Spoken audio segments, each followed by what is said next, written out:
Bon, bah on va faire un test micro. Alors, bon, bah pour une fois, bon, bah c'est bon, j'ai reçu mon micro, j'ai pu brancher tout ce qu'il fallait. Normalement, vous devriez bien m'entendre. Quoi dire de plus? Bon, j'ai mis un micro, mais en vrai, je vais pas vous raconter ma vie, quoi. Donc là, je vais m'acheter une dorsale. Voilà. C'est cool, ça.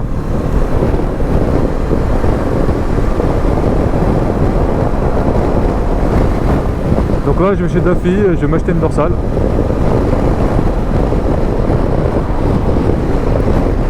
Parce que j'ai deux équipements, donc un équipement full et puis un équipement un peu plus léger. Avec ce gilet là. Et comment dire, bah, j'ai pas de dorsale, parce que dans ma grosse veste de moto, j'ai une petite dorsale intégrée, et puis franchement, je trouve qu'elle est pas... Je pense pas qu'elle fera vraiment le taf. Il me voit pas lui. Et je pense pas qu'elle fait vraiment le taf. Et même j'ai quand même une petite dorsale quoi. Et dans le gilet là, bah j'ai pas. Donc c'est un gilet qui est doublé, c'est du XL Moto. Donc c'est un gilet qui est doublé en aramide. Aramide je crois. En aramide ou en aramide, quelque chose comme ça. C'est censé apparemment protéger de l'abrasion. Mais il n'y a pas de dorsale qui protège le dos dedans. Et donc je trouve que ça fait vraiment léger quoi. Donc là on va arriver au pôle moto de Dardilly. Donc de toute façon ça c'est... Tous les motards lyonnais connaissent. C'est là où on trouve Daffy Moto et toutes les concessions. Voilà, vous voyez. Toutes les concessions de toutes les marques que vous voulez. Vous pouvez me voir ralentir lui là? Ouais. Allez Michel, allez Michel. Donc voilà quoi. Et puis ceci dit, il faudrait que j'achète aussi le petit présentoir pour le papier d'assurance. Parce que depuis que j'ai acheté la moto, j'ai toujours pas mis le papier vert. Hop là.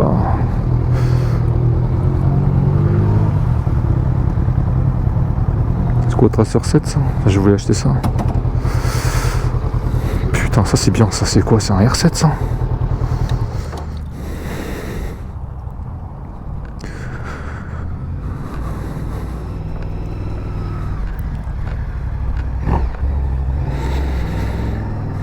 Non, c'est pas du tout un R7, c'est un GSXR ça.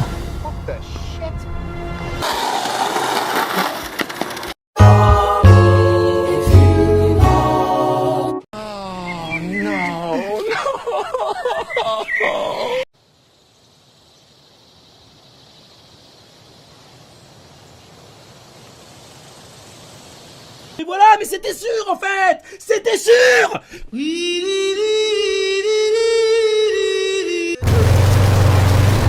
On a Maxxis, donc on a Maxxis de l'autre côté, mais Maxxis ça a cramé. Il y a eu un incendie cet été. Je crois que c'est chez KTM Maxxis Ducati, je crois, quelque chose comme ça. C'est ça, KTM Maxxis Ducati.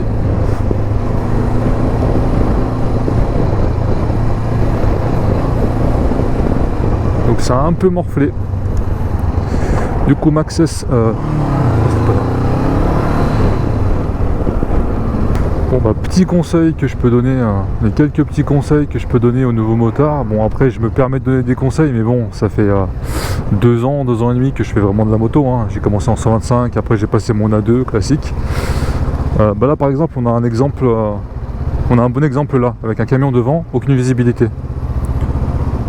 Donc perso moi je tente pas de doubler tant que je vois pas. Lui pour le coup il voit bien. Mais moi je vois que dalle. Là je vois mais c'est un peu trop tard. Parce que là si on voit par exemple le virage à gauche, là ça peut arriver à tout moment. Donc si je déboîte et que je commence à y aller et qu'un mec arrive, bah, c'est le crash quoi. En plus je suis habillé léger, j'ai pas la grosse veste. Donc on le tente pas, tranquille, on prend le temps. Après si on a envie de doubler, au pire. Big dog, we got a situation here. I'm gonna need some backup. Easy, easy. Oh, okay.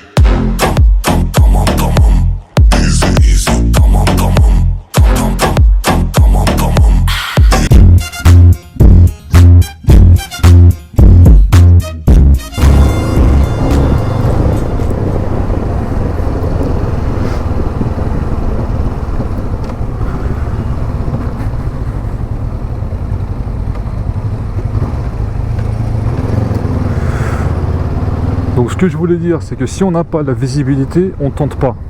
Si on voit pas, on n'y va pas. Et de toute façon en moto, si on n'est pas sûr, c'est même pas la peine. Parce que des fois j'en vois aussi qui tentent, vous savez, J'avoue aussi, tu sais, par exemple, le mec il est là, j'y vais pas, je sais pas trop. C'est le meilleur moyen de se planter. Donc t'es pas sûr, tu restes derrière, tranquille, tu fais ta petite route, tu rentres à la maison et tout va bien.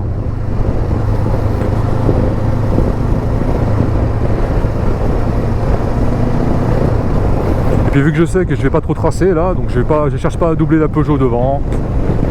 Là pour le coup, je suis pas trop équipé, donc on y va mollo quoi.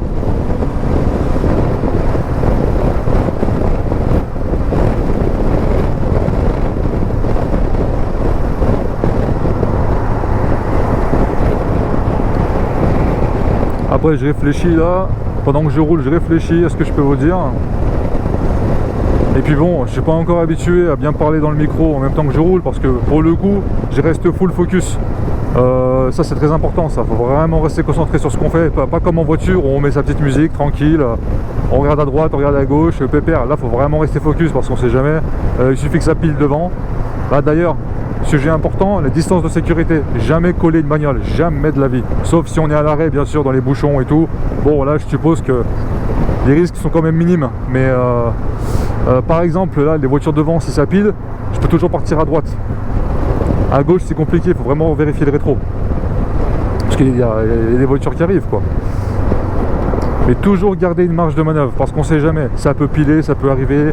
Un mec qui peut déboîter devant moi là par exemple, qui essaie de se caler entre moi et la voiture là, faut toujours avoir un truc pour se sauver. Toujours trouver une porte de sortie, toujours prévoir une porte de sortie. On disait toujours prévoir une porte de sortie.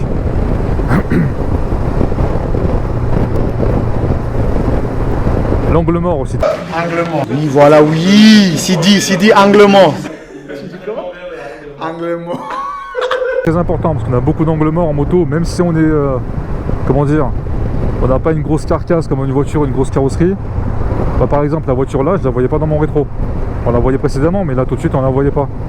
Donc, cligne gauche, on regarde, allez.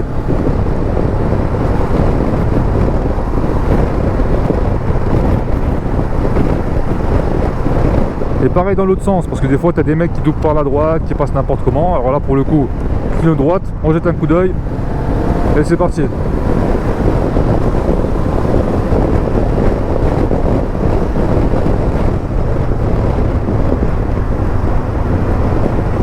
Donc là pour les freinages un peu forts, comme ça j'appuie plusieurs fois, clac clac clac, on fait comme des petits appels de phare mais avec les freins. Regarde, typiquement l'exemple. J'arriverais comme une balle là, ça aurait été compliqué.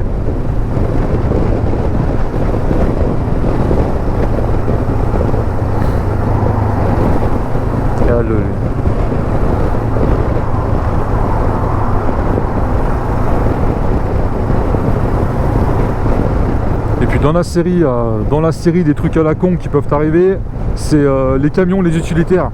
On était à l'arrêt à un feu rouge, j'étais en 125 à ce moment-là, donc on est à l'arrêt au feu rouge et t'as le camion qui commence à faire une marche arrière. Alors moi, débutant, connaissant que dalle, bah, je me colle, on est à l'arrêt, donc je suis vraiment limite collé à son pare-choc.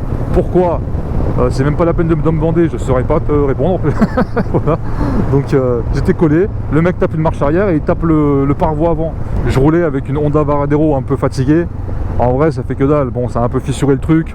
Et puis le mec s'est barré, le pire c'est qu'il s'est barré, il vérifie même pas s'il a fait des dégâts quoi. Mais bon.